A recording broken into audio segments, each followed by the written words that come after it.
Arrivée de Banque Populaire, vainqueur du Vendée Globe 2016. Temps de course, 74 jours, 3 heures, 35 minutes, 46 secondes.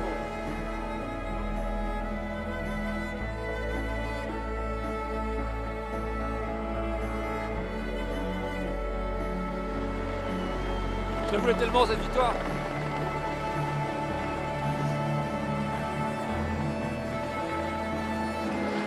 Voilà, j'ai réussi.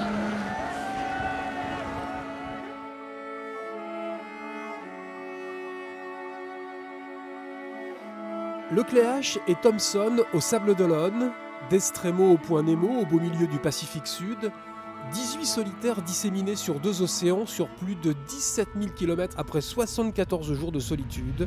Retour sur cette 11e semaine de course.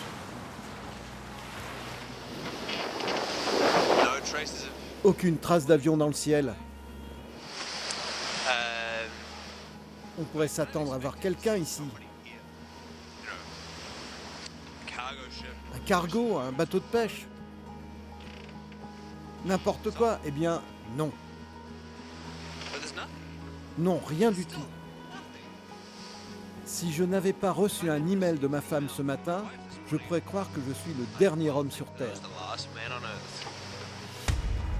Au 71e jour de course, Fabrice Amédéo quitte enfin le Pacifique pour l'Atlantique, une grande première pour lui. Je pense à Joséphine, Louise et Garance. Eh les filles, votre papa il a envoyé du lourd, hein. Wouhou. Oh la vache. Je pense à mon grand-père Jean. Il est là-haut, je sais qu'il est fier. Et je remercie tous mes partenaires, c'est un truc de malade. Et on a refusé ce Cap Horn toute la journée. On a souffert. 55 nœuds, et voilà, la belle récompense, une lumière incroyable, j'en pleurerai tellement c'est beau, c'est incroyable. Hey guys, we did it! We are rounding the Cape Horn! Et une pensée pour Yvon et Julien, mon équipe. On le passe ensemble celui-là les gars, tous les trois le Cap Horn. 4 heures et 12 minutes après Fabrice Amédéo, c'est au tour d'Arnaud Boissière de quitter enfin le Pacifique pour l'Atlantique. Caillou mythique. Mon 3e passage. Voilà. Allez, go. Cap Horn 2e. En fait, j'ai regardé la vidéo après et j'ai pas l'air super content sur la vidéo. Alors que je suis super content. Après les passages du Horn, du Benjamin et du doyen de la course, Alan Roura et Rich Wilson, il ne reste plus que 4 solitaires dans un Pacifique Sud toujours aussi inhospitalier. Voilà les amis, c'est l'hiver. Là je peux vous dire que ça caille sacrément, il y a du vent. Là on est dans le sud. À 35 nœuds, du brouillard, un froid de canard. Et puis on a reçu la liste des icebergs là, donc devant il y a une zone avec des icebergs. Donc, normalement le routage me fait remonter un petit peu, mais il va falloir être vigilant. Voilà, bah, c'était pour vous montrer à quoi ça ressemble. Avec les oiseaux derrière. En Atlantique, les conditions sont beaucoup plus favorables. Salut, bienvenue sur Comme un seul homme. On a du soleil, on sort de la dépression. Ça fait toute la journée avec 40 nœuds de vent, de la pluie, des grains.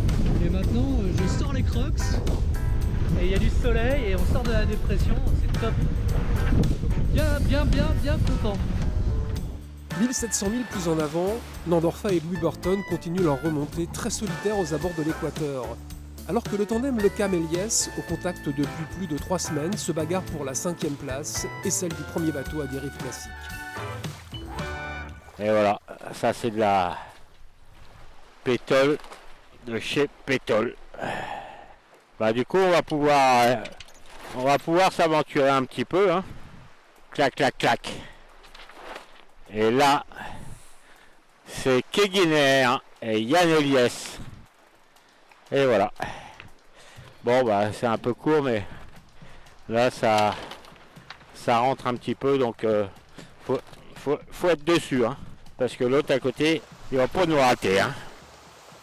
Mon gros objectif, c'est de finir 5ème. J'aimerais bien finir 5ème. 6ème, ce serait presque une déception, ce qui est paradoxal, parce que c'est qu'il y a une place de plus que 5ème. Ça va pas être simple, parce que Jean est un sacré lascar, hein, il lâche rien. 260 000 plus en avant, Jean-Pierre Dick a pris ses distances. Lui qui a réalisé le meilleur temps de l'histoire du Vendée Globe sur la portion Cap Horn-Équateur en un peu moins de 13 jours et 4 heures, a longtemps espéré une place sur le podium. Ah non, le classement, regardez ma précédente édition, j'étais dans une confortable position de 3e, et boum balaboum à qui tombe dans les fonds, voilà, en tout cas dans ma tête, je suis sur l'attaque, tout est encore possible et le podium, il n'est pas fini, il est loin de là. Mais ce sera difficile de reprendre les 900 000 qui le séparent de Jérémy Bayou. Jérémy, qui malgré une course éprouvante, émaillée de nombreux problèmes techniques, privé entre autres de moyens de communication, réussit une belle performance sportive et observe désormais la progression des leaders avec beaucoup d'attention. Ça va pas être simple, il y en a qui est dans une dynamique positive de gagner des 1000 et l'autre qui est en train d'en perdre, donc voilà, et puis après faut qu'aucun des deux fasse des boulettes, hein, parce que je pense qu'ils ont encore un peu de vent fort à faire et voilà, parce que moi je suis derrière en embuscade, hein, un peu loin, mais voilà quoi. 16 janvier, à 3 jours de l'arrivée, en tête de course, Alex Thompson continue à mettre la pression sur Armel Lecléache, le talonne à moins de 73 000, et cerise sur le gâteau, s'octroie le record de distance en solitaire. 536,81 000, 994 km en 24 heures. Le bateau est une fusée. 25, 26, 27, 27,6. Nouveau record des 24 heures.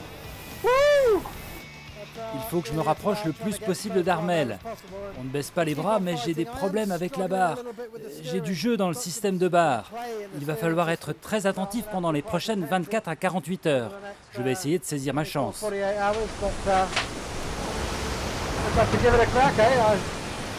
Alex Thompson communique. Armel Lecléache se fait plus que discret. Après plus de 24 000 milles de course, le sprint final prend des allures de solitaire du Figaro. Le 17 janvier au matin, les deux hommes sont à la latitude 46 degrés nord, celle des Sables d'Olonne. Mais la route directe n'est pas jouable. Ils vont devoir aller virer à l'entrée de la Manche pour profiter d'un flux glacial de nord-est jusqu'à la ligne d'arrivée. Un finish passionnant, suivi à distance par les autres concurrents. Vous avez vu les vitesses dernièrement d'Alex Thompson, je crois que lui, il a le couteau entre tes dents, donc il va souffler pour essayer de doubler Armel. Moi je pense qu'il va avoir chaud jusqu'au bout, ça va être très serré, mais qu'il va tenir. Voilà. En tout cas je lui souhaite parce que terminer 3 fois deuxième, ça va être difficile à vivre. Et je pense qu'il a mérité, c'est son année, il faut qu'il aille chercher la victoire. Alex fait un Vendée Globe magnifique, il a fait 3e il y a 4 ans, s'il fait 2e cette année, ça lui donnera bonne raison de revenir dans 4 ans. Dans l'après-midi du 17 janvier, à 400 000 de la pointe bretonne, un Falcon de la Marine nationale survole les leaders du Vendée Globe. Pour savoir si tout allait bien à bord. Ouais, super, tout va bien à bord, parfait, on se rapproche de l'arrivée et les conditions sont bonnes en ce moment. Après ça, on ira voir Alex Thompson. Est-ce que vous avez un message éventuellement à lui transmettre? Bah oui, dites qu'il reste derrière, c'est sympa, ça va bien. Non, écoute, tout va bien et puis très content de naviguer contre lui. We wanted to check that everything was okay on board and that your ship was all right. Yeah, everything's fine, thank you. Looking forward to getting to dry land again. I can't, still a few days to go. Can't wait to the finish line. Le 18 janvier au petit matin, 39 000 seulement, séparent les deux hommes qui vont devoir faire le virement de bord le plus décisif, le plus important de toute la course. There's no real option for me anymore. Doesn't look like there's any after attack is going to be win. So yeah, I think my options have run out. I'm very tired, so I don't have any tension about the finish. I have tension about trying to make the autopilot work so I can sleep. C'est pas facile depuis un petit moment. Les dernières heures est un peu compliqué parce que il y a beaucoup de trafic maritime. On aura être prudent et vigilant. Les dés sont jetés, dénouement dans moins de 24 heures. demain ou après-demain ils arrivent et moi je suis à 10 000 milles ou un tout petit peu moins de 10 000 milles quoi. Ça par contre c'est pas très facile à vivre quoi, voilà. Ça, de savoir que les mecs sont arrivés à la maison, alors que moi quand je vois la route qui me reste à faire, c'est un peu drôle quoi disons. Au petit matin du 19 janvier, au large de Belle-Île, Armel Lecléache distance désormais Alex Thompson d'une petite centaine de milles. Armel, Délico, est-ce que tu me reçois sur le 16 ?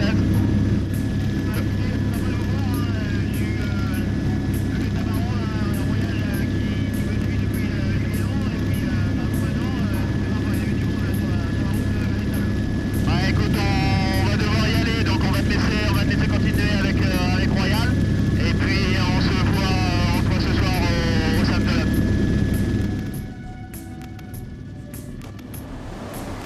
Top, arrivée de Banque Populaire, vainqueur du Vendée Globe 2016.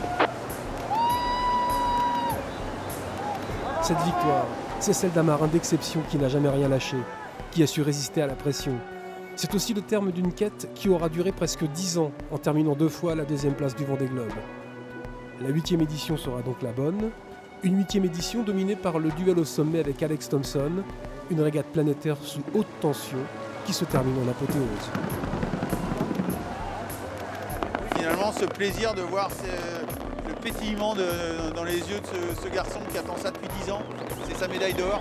Il a fait 2 beaux Vendée Globe avant et là il nous a sorti une copie parfaite, donc voilà, on peut que être réjoui pour lui et je crois que c'est un très bon moment qu'il est en train de vivre et qu'il est en train de partager avec tous les gens qui sont ici. Bravo Armel, quelle belle course! Il le mérite vraiment 2 fois 2e, une fois 1er, c'est une fantastique performance. On ne peut jamais savoir ce qui va se passer. J'ai réalisé quelques heures avant l'arrivée que c'était fini. C'est super finalement d'être ici. La course est terminée et je suis très heureux d'être 2e. Je ferai peut-être mieux la prochaine fois. Maybe next time it'll be one better.